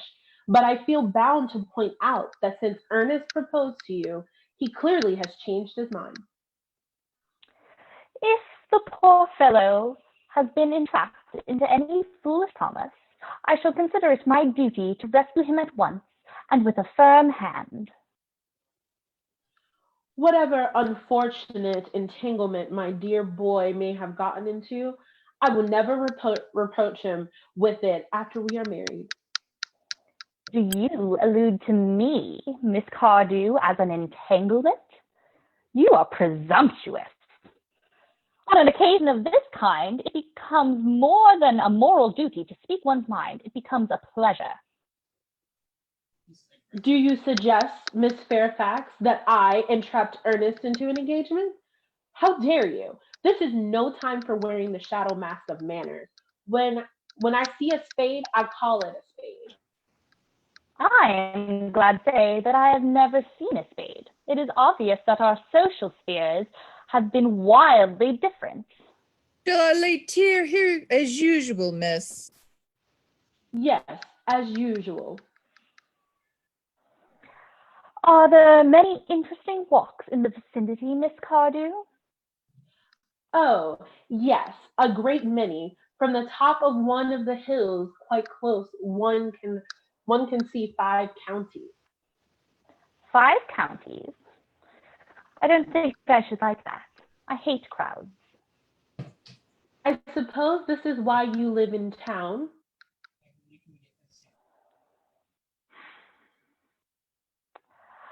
Quite a well-kept garden this is, Miss Cardew. So glad you like it, Miss Fairfax. I had no idea there were any flowers in the country. Oh, flowers are common here, Miss Fairfax, as people are in London. Personally, I cannot understand anybody manages to exist in the country. If anybody who is anybody does, the country always bores me to death. Ah, this is what the newspaper calls agricultural depression, is it not? I believe the sorry. I believe the accuracy are suffering very much from it at present. It is almost an epidemic amongst them, I have been told. May I offer you some tea, Miss Fairfax? Thank you. Detestable girl, but I require tea. Sugar? No, thank you. Sugar is not fashionable anymore. Cake or bread and butter? Bread and butter, please. Cake is rarely seen in the best houses nowadays. Hand that to Miss Fairfax. You have filled my tea with lumps of sugar, and though I asked most distinctly for bread and butter, you have given me cake. I am known for the gentleness of my disposition and the extraordinary sweetness of my nature, but I warn you, Miss Cardew, you may go too far. To save my poor, innocent, trusting boy from the machinations of any other girl that are no lengths to which I would not go. From the moment I saw you, I distrusted you. I felt that you were false and deceitful. I am never deceived in such matters. My first impressions of people are invariably right. It seems to me, Miss Fairfax, that I am trespassing on your valuable time. No doubt you have many other calls of a similar character to make in the neighborhood. Ernest, my own Ernest. Gwendolen, darling. A moment. May I ask if you are engaged to be married to this young lady? Dear little Cecily, of course not. What could have put such an idea into your pretty little head? Thank you. You may.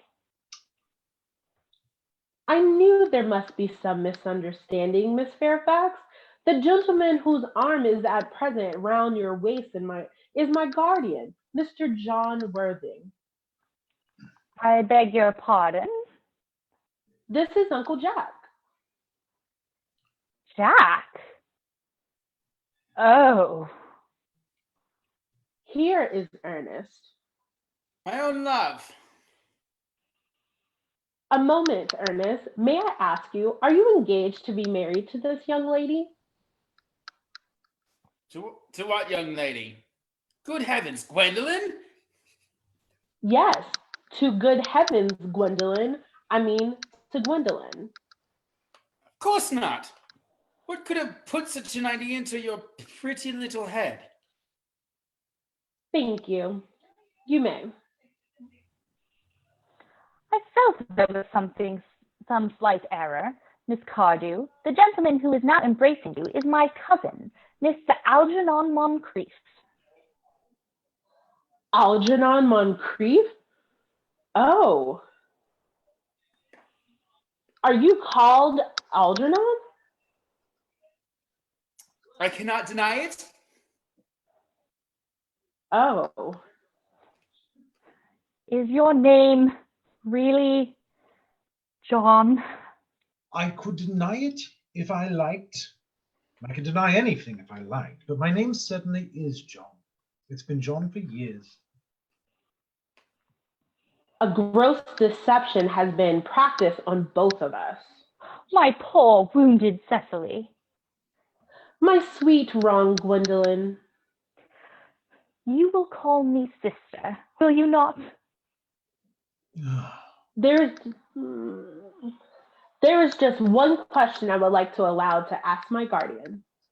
An admirable idea.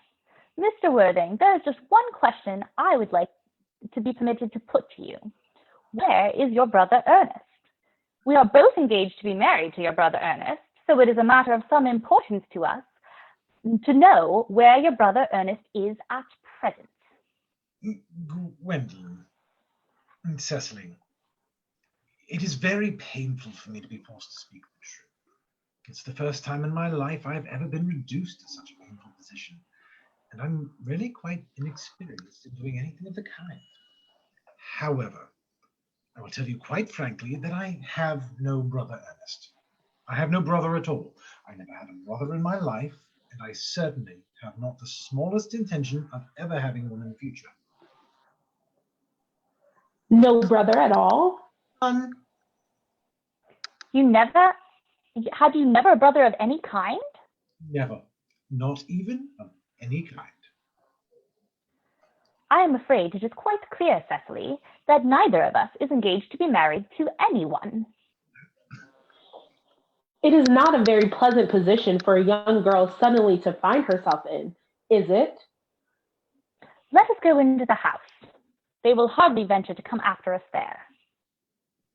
No men are so cowardly, aren't they? This ghastly state of things is what you call bunburying, I suppose. Yes, and a perfectly wonderful Bunbury it is. The most wonderful Bunbury I have ever had in my life. Well, you've no right whatsoever to bunbury here. That's absurd. One has a right to Bunbury anywhere one chooses. Every serious Bunburyist knows that. Serious bunburyist? Good heavens! Well, one must be serious about something if one wants to have any amusement in life.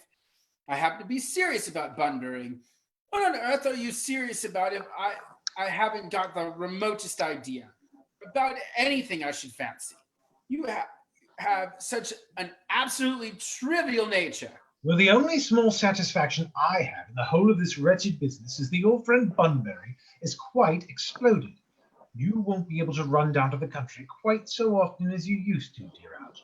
And a very good thing, too. Your brother is a little off color, isn't he, dear Jack? You wouldn't be able to disappear to London quite so frequently as your wicked custom was, and not a bad thing either. As for your conduct toward Miss Cardew, I must say that your taking in a sweet, simple, innocent girl like that is quite inexcusable. To say nothing of the fact that she is my ward. I can see no possible defense at all for your deceiving a brilliant, clever, thoroughly experienced young lady like Miss Fairfax, to say nothing of the fact that she is my cousin. I wanted to be engaged to Gwendolen, that's all. I love her. Well, I simply wanted to be engaged to Cecily. I adore her. There's certainly no chance of your marrying Miss Cardew. I don't think there's much likelihood, Jack, of you and Miss Fairfax being united. Well, that's no business of yours. If it was my business, I wouldn't talk about it. It is very vulgar to talk about one's business. Only people like stockbrokers do that, and then merely at dinner parties. How can you sit there, calmly eating muffins, when we're in this horrible trouble I can't make out? Perfectly seem to me to be perfectly heartless. Well, I can't eat blackberries in an agitated manner. The butter would probably get on my cuffs. One should always eat muffins quite calmly. It is the only way to eat them. I say it's perfectly heartless you're eating muffins at all under the circumstances. When I'm in trouble, eating is the only thing that consoles me. Indeed, when I am in really great trouble, as anyone who knows me intimately will tell you, I refuse everything except food and drink. At the present moment, I am eating blackberries because I am unhappy. Besides, I am perfectly fond of blackberries. Well, that's no reason why I should eat them all in that greedy way. I wish you'd have tea cake instead. I don't like tea cake. Good heavens! I suppose a man may eat his own muffins in his own garden? But you have just said it was perfectly heartless to eat muffins. I said it was perfectly heartless of you under the circumstances. That is a very different thing. That may be, but the muffins are the same. Algie, I wish to goodness you would go. You can't possibly ask me to go without having some dinner. It's absurd. I never go without my dinner. No one ever does, except vegetarians and people like that. Besides, I have just made arrangements with Dr. Chasuble to be christened at 5:45 under the name of Ernest. My dear fellow, the sooner you give up that nonsense, the better. I made arrangements this morning with Dr. Chasuble to be christened myself at 5:30, and I naturally will take the name of Ernest. Gwendolen would wish it. We can't both be christened Ernest. It's absurd. Besides, I have a perfect right to be christened if I like. There's no evidence at all that I have ever been christened by anybody. I should think it extremely probable I never was, and so does Dr. Chasuble. It's entirely different in your case. You have been christened already. Yes, but I've not been christened for years. But you have been christened. That's the important thing. Quite so. So I know my constitution can stand it. If you are not quite sure about your ever having been christened, I must say that I think it rather dangerous you're venturing on it now. It might make you very unwell. You can hardly have forgotten that someone very closely connected with you was very nearly carried off this week in Paris by a severe chill. But you said yourself that a severe chill was not hereditary. It used to be, I know, but I dare say it is now. Science is always making wonderful improvements in things. Nonsense! You're always talking nonsense. Jack, you're at the muffins again. I wish you wouldn't. There are only 2 left. I told you I was particularly fond of muffins. But I hate tea cake. Why on earth, then, do you allow tea cake to be served up for your guests? What ideas have you of hospitality? Algernon, I have already told you to go. I don't want you here. Why don't you go? I haven't quite finished my tea yet. And there is still 1 muffin left. Ugh.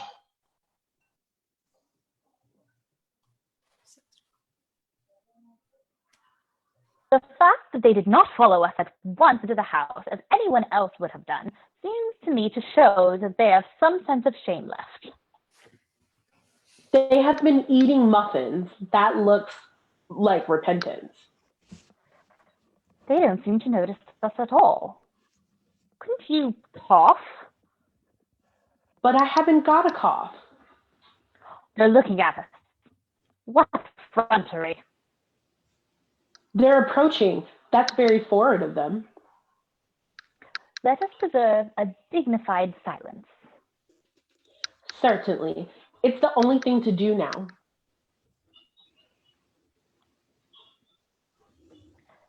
This dignified silence seems to produce an unpleasant effect. A most distasteful one. But we will not be the first to speak. Certainly not. Mr. Worthing, I have something very particular to ask you. Much depends on your reply.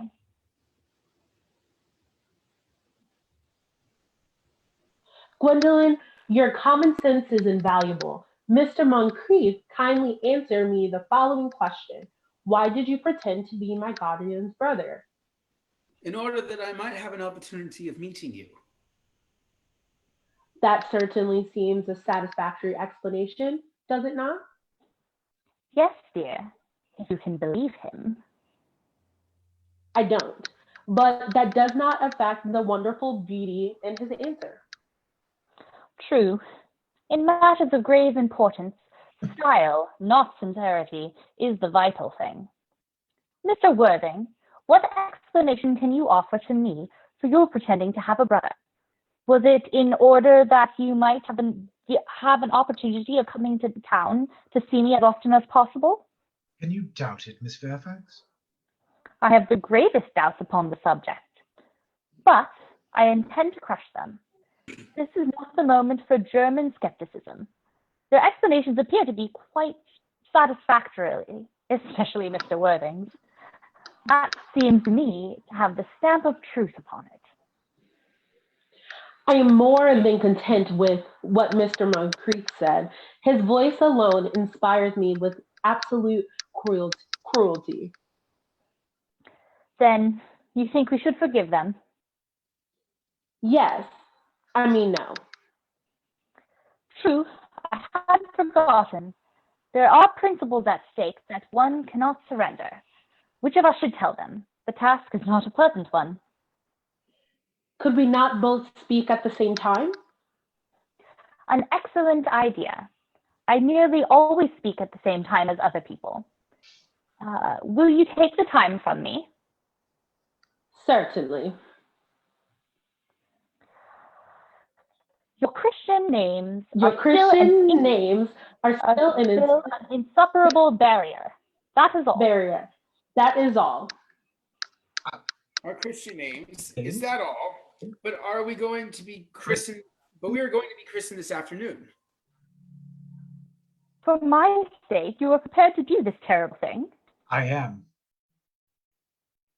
To please me, you're ready to face this fearful ordeal? I am. How absurd to talk of the equality of the sexes. Where questions of self-sacrifice are concerned, men are infinitely beyond us. We are. They have moments of physical courage of which we women know absolutely nothing. Darling. Darling. Lady Bracknell. Good heavens! Gwendolen, what does this mean? Merely that I am engaged to be married to Mr. Worthing, Mamma. Come here. Sit down. Sit down immediately. Hesitation of any kind is a sign of mental decay in the young, of physical weakness in the old. Apprised, sir, of my daughter's sudden flight by her trusty maid, whose confidence I purchased by means of small coin, I followed her at once by a luggage train. Her unhappy father is, I am glad to say, under the impression that she is attending a more than usually lengthy lecture by the University Extension Scheme on the influence of a permanent income of thought. I do not propose to undeceive him. Indeed, I have never undeceived him on any question. I would consider it wrong. But of course, you will clearly understand that all communication between yourself and my daughter must cease immediately from this moment. On this point, as indeed on all points, I am firm.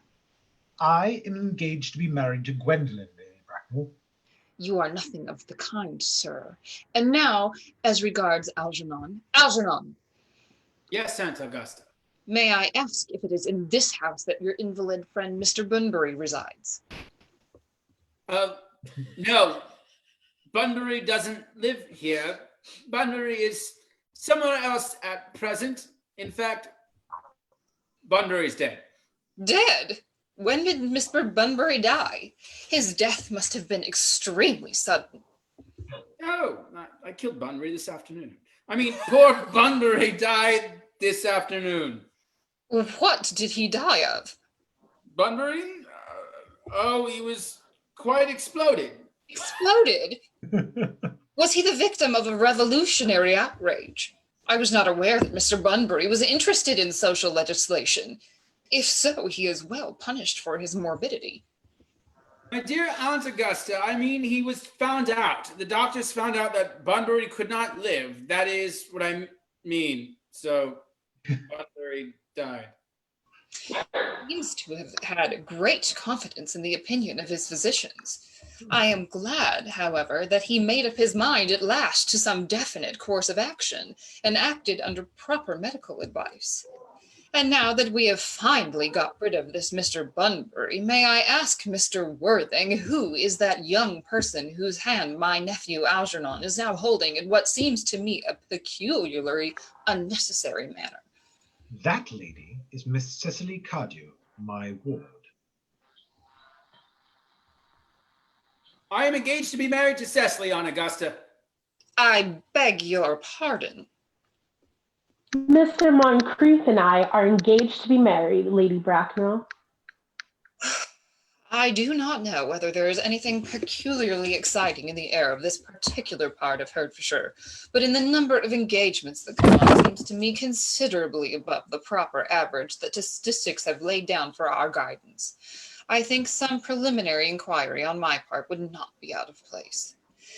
Mr. Worthing, is Miss Cardew at all connected with any of the larger railway stations in London? I merely desire information. Until yesterday, I had no idea that there were any families or persons whose origin was terminus. Miss Cardew is the granddaughter of the late Thomas Cardew of 149 Belgrave Square, Southwest, Gervais Park, Dorking, Surrey, and the Sporran, Fifeshire, NB. That sounds not unsatisfactory. 3 addresses always inspire confidence, even in tradesmen. But what proof have I of their authenticity? I have carefully preserved the court guides of the period. They are open to your inspection, Lady Bracknell. I have known strange errors in that publication. Miss Cardew's family solicitors are Messrs. Markby, Markby, and Markby. Markby, and Markby. A firm of the very highest position in their profession. Indeed, I am told that one of Miss Markby's is occasionally to be seen at dinner parties. How extremely kind of you, Lady Bracknell. I have also in my possession, you'll be pleased to hear, certificates of Miss Cardew's birth, baptism, whooping cough, registration, vaccination, confirmation, and the measles. Both the German and the English variety. Ah, life crowded with incident, I see, though perhaps somewhat too exciting for a young girl. I am not myself in favor of premature experiences. Gwendolen, the time approaches for our departure. We have not a moment to lose. As a matter of form, Mr. Worthing, I had better ask you if Miss Cardew has any little fortune. Well, about £130,000 in the funds, that's all. Goodbye, Lady Bracknell. So pleased to have seen you. A moment, Mr. Worthing. £130,000? And in the funds? Miss Cardew seems to me a most attractive young lady now that I look at her. Few girls of the present day have any really solid qualities, any of the qualities that last and improve with the time. We live, I regret to say, in an age of surfaces. Come over here, dear.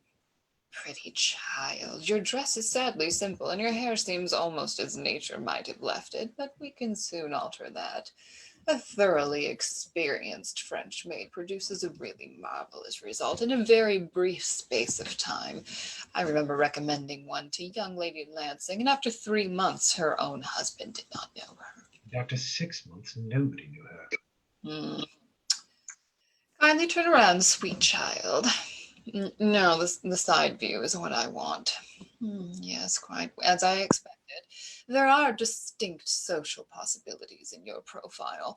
The 2 weak points in our age is our want of principle and its want of profile. The chin a little higher, dear. Style largely depends on the way the chin is worn. They are worn very high, just as present. Algernon. Yes, Aunt Augusta? There are distinct social possibilities in Miss Cardew's profile. Cecily is the sweetest, dearest, prettiest girl in the world, and I don't care 2 pence about social possibilities. Never speak disrespectfully of society, Algernon. Only people who can't get into it do that. Dear child, of course you know that Algernon has nothing but his debts to depend on, but I do not approve of mercenary marriages. When I married Lord Bracknell, I had no fortune of any kind, but I never dreamed for a moment of allowing that to stand in my way. Well, I suppose I give my consent. Thank you, Aunt Augusta. Cecily, you may kiss me.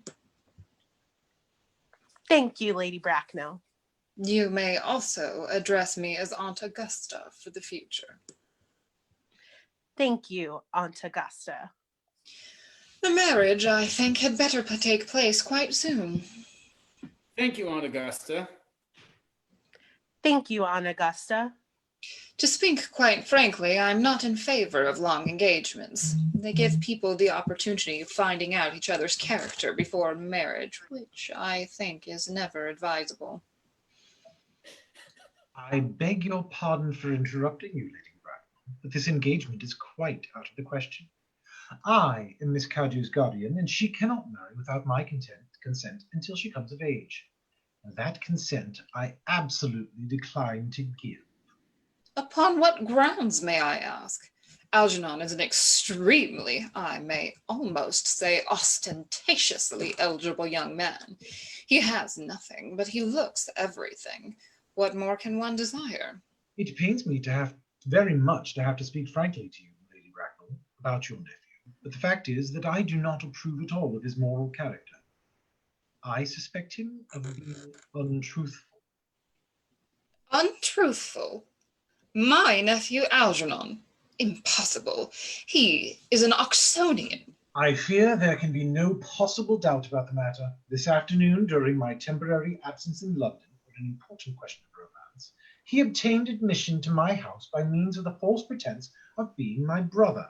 Under an assumed name, he drank, I've just been informed by my butler, an entire pint bottle of my Perrier Jouet Brut 89, wine I was specially reserving for myself.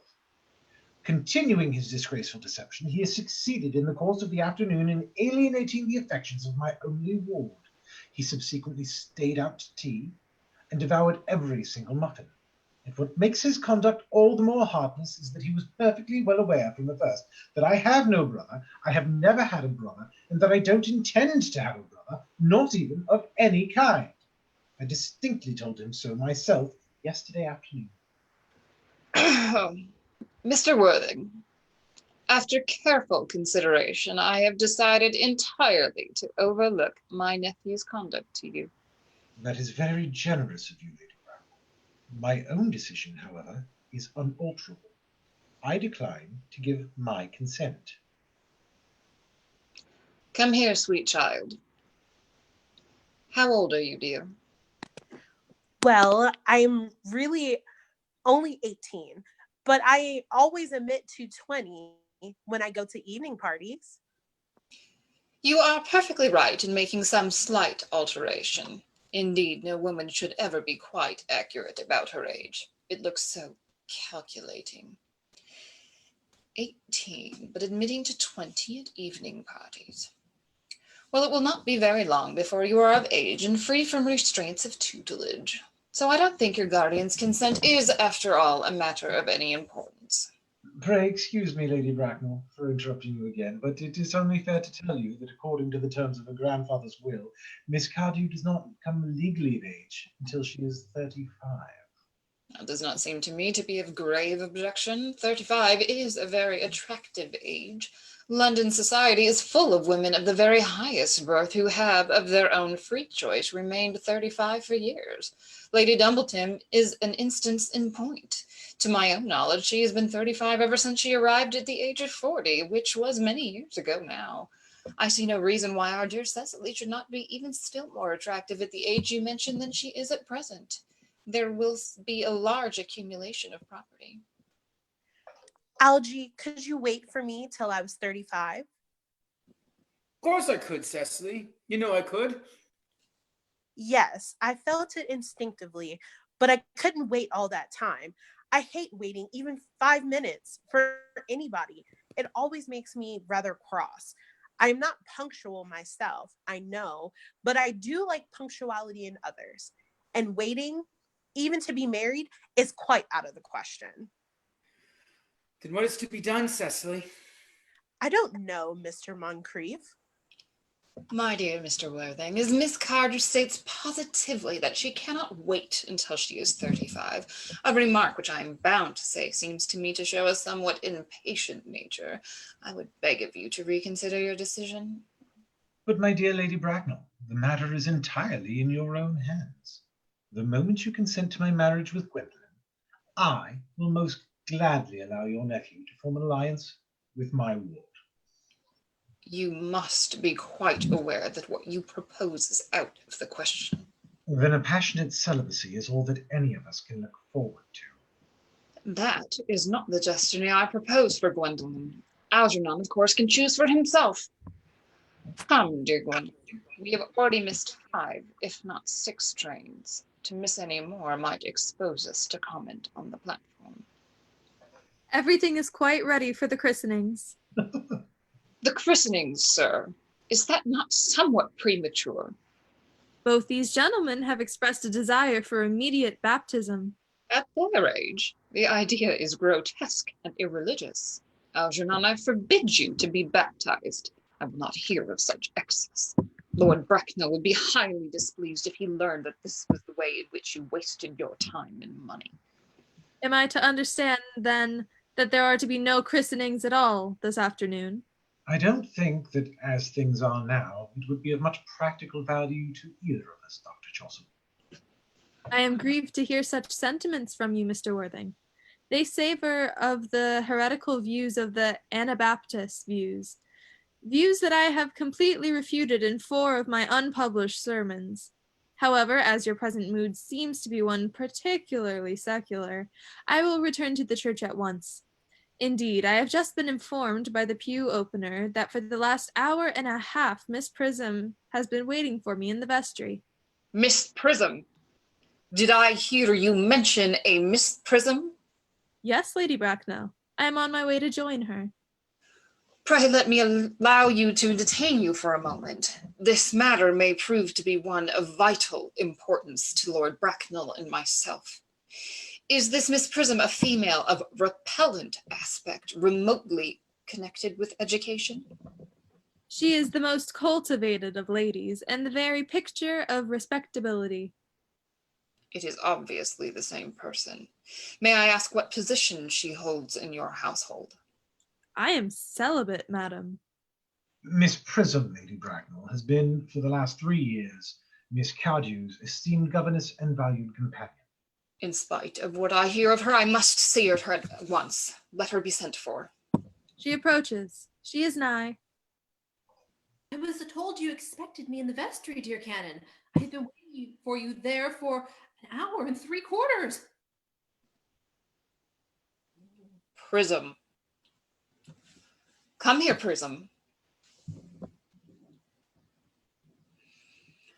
28 years ago, Prism, you left Lord Bracknell's house, number 104, Upper Grosvenor Street, in charge of a perambulator that carried a baby of the male sex.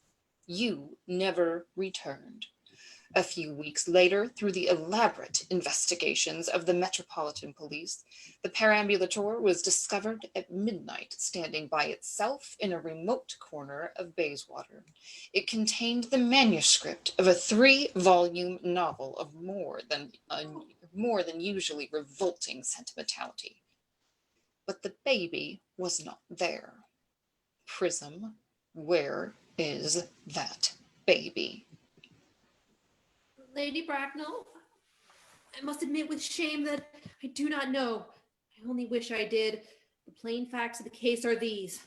On the morning of the day you mentioned, the day that is forever branded in my memory, I prepared as usual to take the baby out in its perambulator.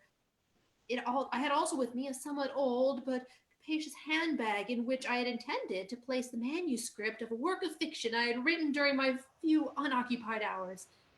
In a moment of mental abstraction, for which I can never forgive myself, I deposited the manuscript in the bassinet and placed the baby in the handbag. But where did you deposit the handbag? Do not ask me, Mr. Worthing. Miss Prism, this is a matter of no small importance to me. I insist on knowing where you deposited the handbag that contained the infant. I left it in the cloakroom of one of the larger railway stations in London. What railway station? Victoria, the Brighton line. I must retire to my room for a moment. Gwendolen, wait here for me. If you are not too long, I will wait here for you all my life. What do you think this means, Lady Bracknell? I dare not even suspect, Dr. Trosgold. I need hardly tell you that in families of high position, strange coincidences are not supposed to occur. They are hardly considered a thing.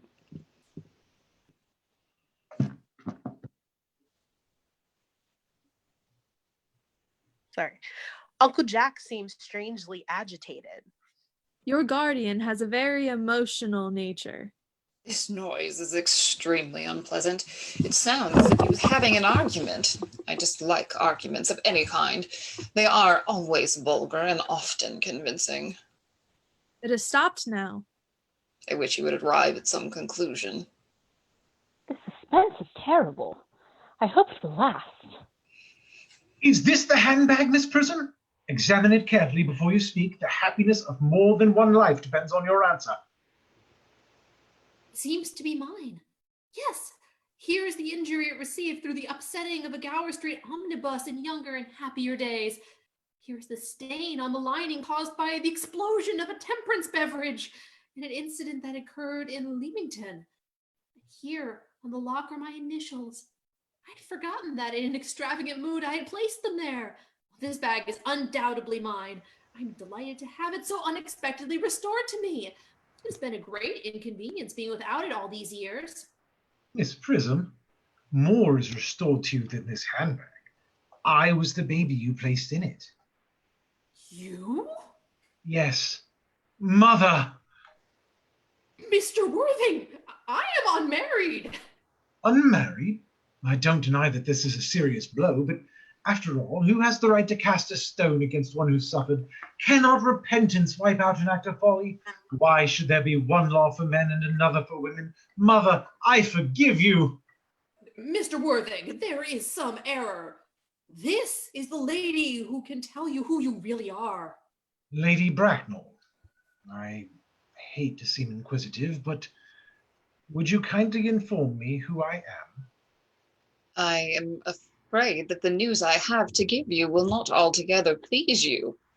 You are the son of my poor sister, Miss Moncrief, and consequently Algernon's elder brother. Algie's elder brother? Then I have a brother after all. I knew I had a brother. I always said I had a brother. Cecily, how could you have ever doubted that I had a brother? Dr. Chasuble, my unfortunate brother. Miss Prism, my unfortunate brother. Gwendolen, my unfortunate brother.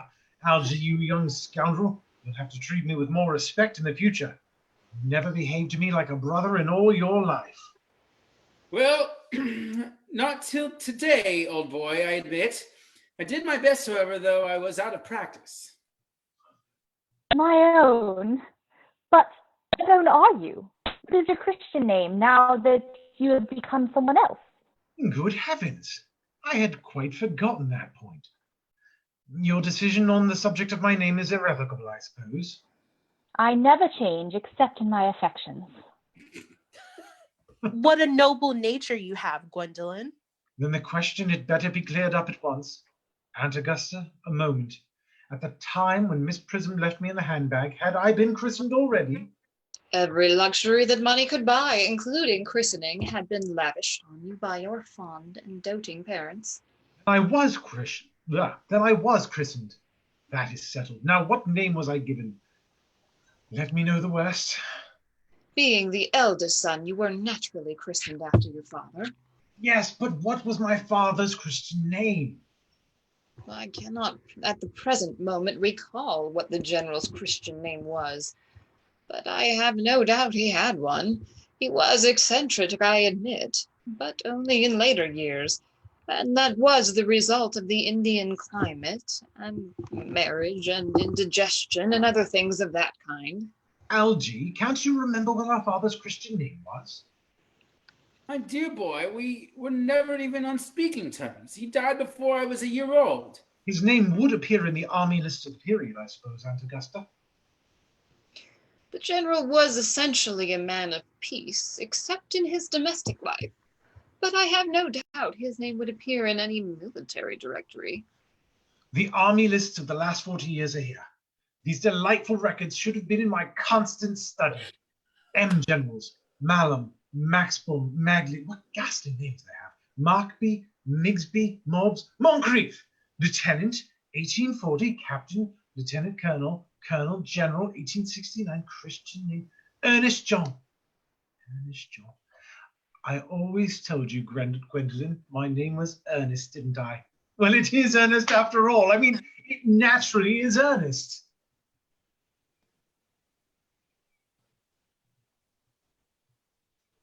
Yes, I remember now that the general was called Ernest. I knew I had some particular reason for disliking the name. Ernest! My own Ernest! I felt from the first that you could have no other name. Gwendolen, it's a terrible thing for a man to find out suddenly that all his life he's been speaking nothing but the truth. Can you forgive me? I can, for I feel that you are sure to change. My own one. Letitia! Frederick, at last! Cecily, at last! Gwendolen, at last! My nephew, you seem to be displaying signs of triviality. On the contrary, my Aunt Augusta, I've now realized for the first time in my life the vital importance of being earnest. Yay. So thank you all for joining us for another virtual play reading. I hope you guys had fun. This was actually one I had not read, and I really enjoyed it. Should have read it sooner. If you're not aware of this, we do have play readings scheduled every Thursday right now through the end of April. And we do plan to do this until we either run out of plays or are allowed to leave the house. Hopefully leaving the house will come first. Next week, we are doing Vanya and Sonia and Masha and Spike. And then the 30th, we are doing A Gentleman's Guide to Love and Murder. Signups are usually going to be available Monday or sometime shortly thereafter. That is assuming that I remember to put them together on Mondays. But I will email everyone when those signups are available, and they will be available on Facebook as well. So if you're interested in doing more of these, please do sign up. Thank you guys so much again, and have a good night. Nice to meet you. Thank you, Shanna. Yeah.